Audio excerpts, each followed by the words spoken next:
สวัสดีครับพี่น้องเบิร์ดสุขุสุคนเนาะมื้อนี้ก็มาพบมาพบกับเบายอดแล้วพี่น้องถือว่ามื้อนี้เบายอดก็มีแขกรับเชิญเนาะเป็นสาวลาวพี่น้องที่เข้ามาทำงานในประเทศไทย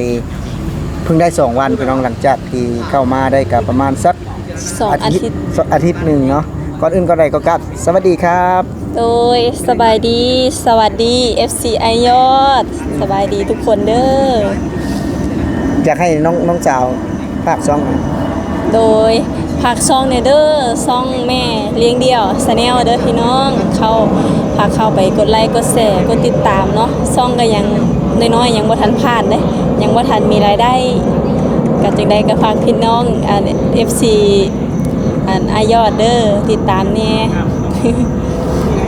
ถือว่ามื้อนี้เนาะไอ้ก็อยากมาถามน้องเนาะน้องทองไทยเนาะน้องทองไทยคืออยากถามว่าเป็นในความรู้สึกที่มาทำงานในประเทศไทยนะความรู้สึกอะเป็นจังได๋ความรู้สึกบ่ก็มาถึง2วันเนาะมาทำงานได้2วันก็ความรู้สึกก็คือก็สู้หั่นแหละแตกต่างกับบ้านเฮาเด้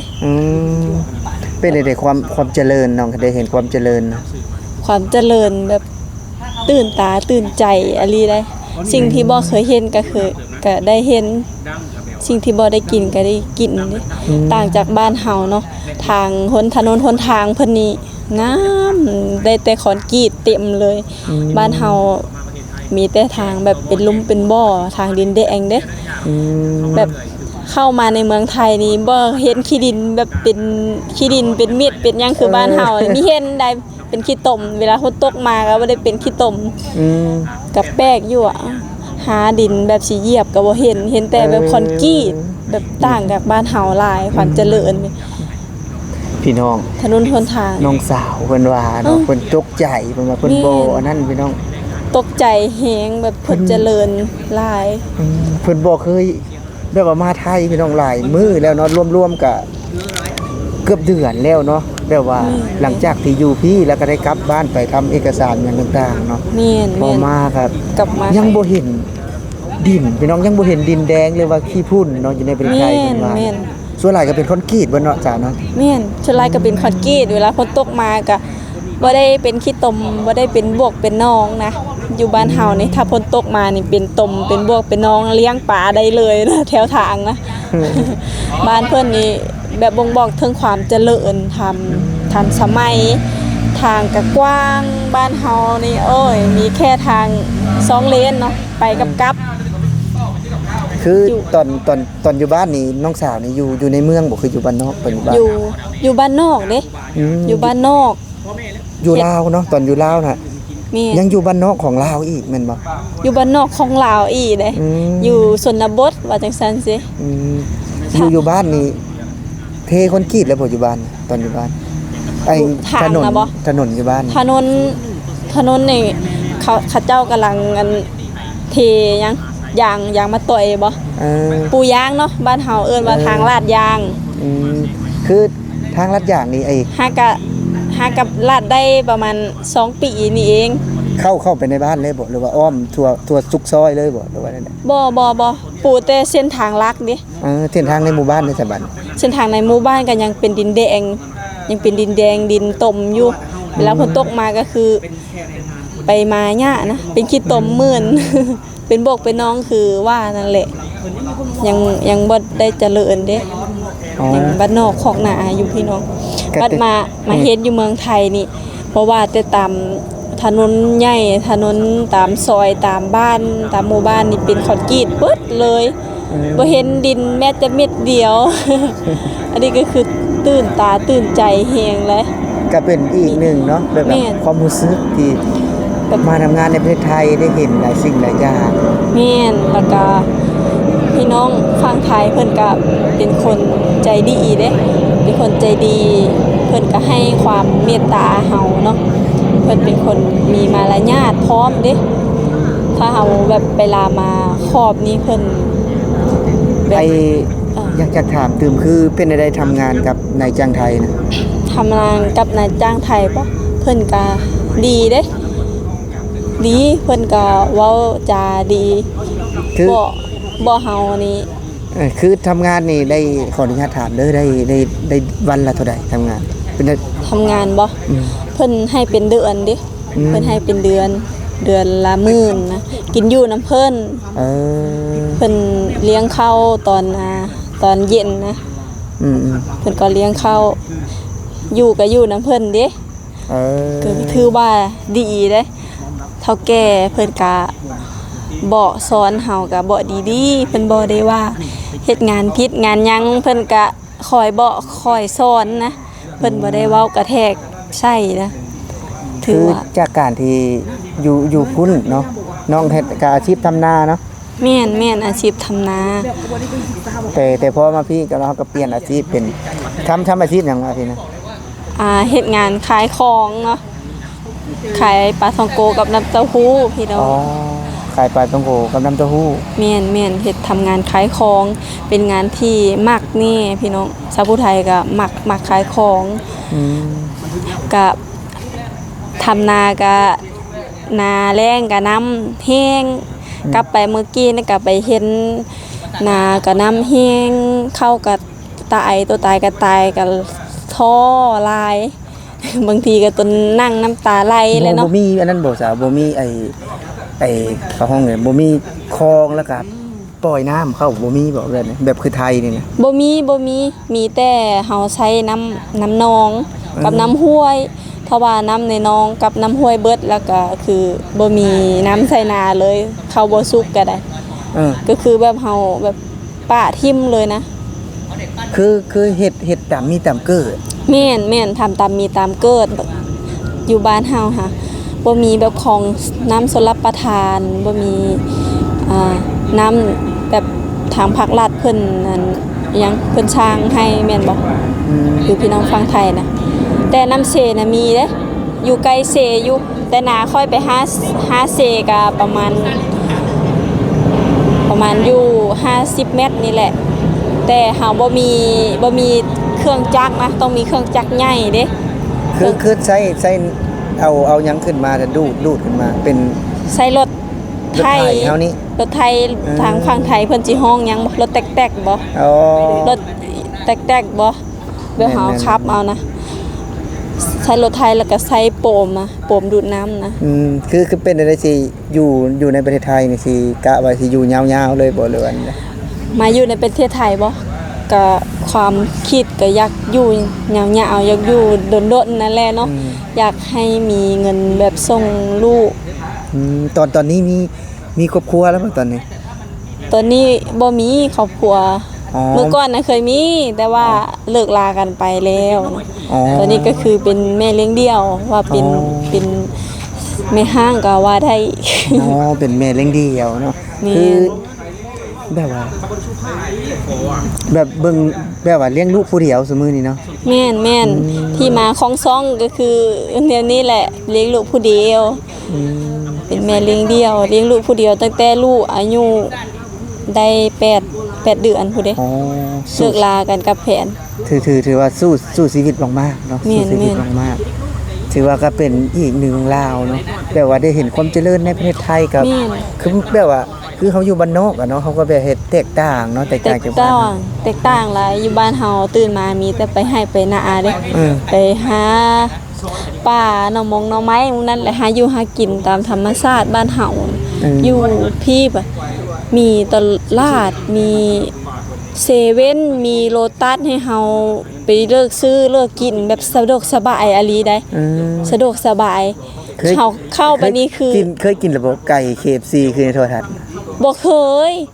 อยู่พุ่นมีบ่ไก่ KFC นะ บ่มีแต่ไก่บ้าน บ่มีไก่ KFC อยากกินเห็นแต่อยู่ในทีวีนะกับอยู่ในโทรศัพท์เนาะเขาเจ้าเอาลง สมมุติว่ามี FC นี่เพิ่นอยากฝากมาให้กินแบบนี้นะ ก็ สิลองเบิ่งบ่สิลองกินเบิ่งบ่ โดยก็แฮงเต็กดีใจแล้วก็ตื่นเต้นแล้วเนาะอยากกินอยากชิมอยากลองเด้ว่าเป็นแนวใดสิแซ่บคือแบบว่าเขาเจ้ากินนะคือสิแซ่บแท้ๆจนกลืนน้ำลายน้ำเขาเจ้าว่าขอโทษนำเนาะ แบบว่าเฮาบ่เคยกินเด้แล้วก็เห็นแบบหน้าตาเป็นตา เป็นตาแซ่บนะถ้ามี FC ใจดีหรือว่าเพิ่นแบบเมตตาอยากให้เฮาได้กินได้ลองก็ขอบใจเนาะก็ดีใจเลยเนาะบ่เคยกินอะลีได้หลังจากที่เฮาอยู่บ้านเฮามาพี่น้องสาวเนาะเฮาก็ได้เห็นหลายสิ่งหลายอย่างแม่นคือเป็นได้ถนนอยู่ในประเทศไทยนี่แบบว่าเห็นนี่กว้างนี่เคยได้สัมผัสบ่อยู่บ้านเฮาแบบว่าเข้าในเมืองมีบ่ถนนใหญ่ๆกว้างๆแบบนี้บ่มีเข้าในเมืองก็ถนนก็ยังเป็น2เลนคือเก่าเด้แต่สิดีแน่จังน้อยแม่นสิดีแน่จังน้อยบางทีถนนอยู่ในเมืองก็สิบ่ดีซ้ำอยู่บ้านนอกซ้ำบางทีนะแต่มาเห็นถนนอยู่ในเมืองไทยนี่โอ้โหแบบว้าวเลยเด้มีหลายเลนขนาดแบบไปก็คือมีแต่ไปขนาดไปนี่บ้านเฮานี่เป็นได้ไปก็ไปกับมาปนอยู่เลยบ่แม่นมันมี2เลนเนาะมี2เลนก็คือไปแล้วก็กลับเท่านั้นแต่อยู่เมืองไทยนี่เฉพาะไปเห็นในถนนที่ใหญ่ๆเนี่ยที่น้องมาแต่ลาวค่ะมี3เลน4เลนเลยเด้บ่รวมกลับมีแต่ไปเด้ค่ะมีแต่ไปอย่างเดียวใหญ่แล้วก็ถนนนี่เพิ่นสิเขียนบ่ละเอียดเลยว่าอันนี้เส้นนี้บ่อนกลับรถกลับรางก็สะดวกก็ว่าเพิ่นก็ให้กลับเป็นระบบระเบียบนะอยู่บ้านเฮานี่อยากกลับยามใดก็เลี้ยวปุ๊บรถอ๋อก็เลยแบบเกิดอุบัติเหตุง่ายนะอันนี้คือบ้านเพิ่นมีถ้าสิเอี่ยวรถก็คือมีบรรจุกลับรถอีกเนาะแม่นแล้วก็มีสะพานว้าถนนหนทางนี่เส้นขปุ้นลายอันนี้ได้ไปเห็นกับตาแล้วเป็นได้เห็นความเจริญความรู้สึกคือถนนคือเส้นขปุ้นนะที่แรกเห็นแต่ในโทรทัศน์เนาะแม่นบ่แม่นเห็นในโทรทัศน์แบบบัดมาสัมผัสตัวจริงแล้วป้าว่าถนนคือมาลายแท้แล้วก็เพิ่นขนาดถนนลายปานนี้นะรถน่ะยังเต็มทุกสายทุกถนนเลยรถลายอันนี้เพิ่นรวยเนาะแม่นคิดว่าเอาเพิ่นสร้างได้แนวใดว่าถนน2-3ชั้นมีทางด่วนทางยังทางรถไฟก็มีทางรถไฟอันบนดินแล้วก็อยู่ใต้ดินเอาแบบเฮาคิดมีได้ไปนั่งอีกเทื่อแล้วรถไฟใต้ดินบ่ได้ไปนั่ง2เธอไปตอนที่1ไปกับเขาไอโบแล้วก็ไอแจ๊บไปเธอที่2ก็ไปหลายคนเขาไอต้นเขาไอแจ๊บไอโบชาวนางบ้านนาเด้เขาบ่น้อยหลายคนเด้ไปนั่งแล้วก็ไปซื้อตัวรถไฟพร้อม2เธอน่ะยังมีฮู้เพิ่นเลยสมมุติว่าคืออะไรเนาะทางอ้ายกับบ่ได้เก่งเด้มากับมาใหม่เนาะแม่นขึ้นลิฟต์นี่เป็นบ่สมมุติว่าไปผู้เดียวขึ้นลิฟต์บ่ยังบ่เคยขึ้นจักเทื่อค่อยว่าอลีเลยค่อยยังบ่ทันเคยขึ้นจักเทื่อขึ้นลิฟต์นะเคยขึ้นแต่บันไดเลื่อนก็ยืนทำใจประมาณ 2-3 นาทีย่านแบบว่าเฮาบ่เคยเข้าในเมืองเด้แต่บัดมาเห็นแบบนี้เด้อก็ประเทศเพิ่นนี่ไปไกลอหลีความก้าวหน้าความทันสมัยนี่เนาะบ้านเฮาเพิ่นเคยขึ้นแต่บันไดไม้อ่ะนะย่างขึ้นก็ปวดขาปวดแข้งแม่นบ่บัดมาเห็นบ้านเพิ่นเอ้าต่างกับบ้านเฮาเด้อสิขึ้นตึกสูงๆ3ชั้น4ชั้นก็ประตูก็บ่ได้เปิดเนาะประตูแม่นประตูมันก็เปิดเองแม่นประตูพี่ซิงบ่คิดว่าประตูพี่ซิงบ่อันไปเข้าห้องน้ำเนาะอันว่าเรื่องห้องน้ำทางเมืองไทยเพิ่นเนาะประสบการณ์ที่ได้ไปเข้าห้องน้ำอยู่สถานีกลางบางซื่อนะสถานีรถไฟนะเข้าไปตอนทีแรกก็สวยงามนะห้องน้ำเพิ่นนี่เฮาไปแบบเฮาบ่ต้องไปเฮ็ดหยังเลยเอ้าตกใจล้างมือก็บ่ได้ตักล้างบ่แม่นแบบว่าเฮานั่งโถส้วมหรือว่านั่งลงไปเสียงแบบเพิ่นทำงานอัตโนมัติเองเลยเสียงยังกระแปลกใจเสียงโศกอยู่เอ้าเลี้ยวหันเลี้ยวนี่คิดว่าผีล่อบ่เราประสบการณ์บ้านนอกเข้าเมืองกรุงพี่น้องอย่าโหคันข่อยเด้อ บัดออกมาก็สิล้างมือเลี้ยวหาก๊อกสิเปิดเนาะแบบว่าเฮาเห็นส่วนลายก็สิใช้ก๊อกเปิดนะอันนี้บัดบ่เห็นก๊อกเปิดเลี้ยวหาจังได๋ก็บ่เห็นบัดไปเห็นแม่ป้าคนหนึงเนาะเอามือเข้าไปแล้วน้ำมันไหลออกมาเอ้าแนวนี้ก็มีอีว่ะคือคักแท้ว่ะแล้วก็ลองป้อนมือเข้าไปเพิ่นน้ำไหลออกมาให้เฮาล้างมืออลีและล้างมือแล้วเลี้ยวหาบ่อนสิเซ็ตหาแผลแล้วเนาะบัดนี้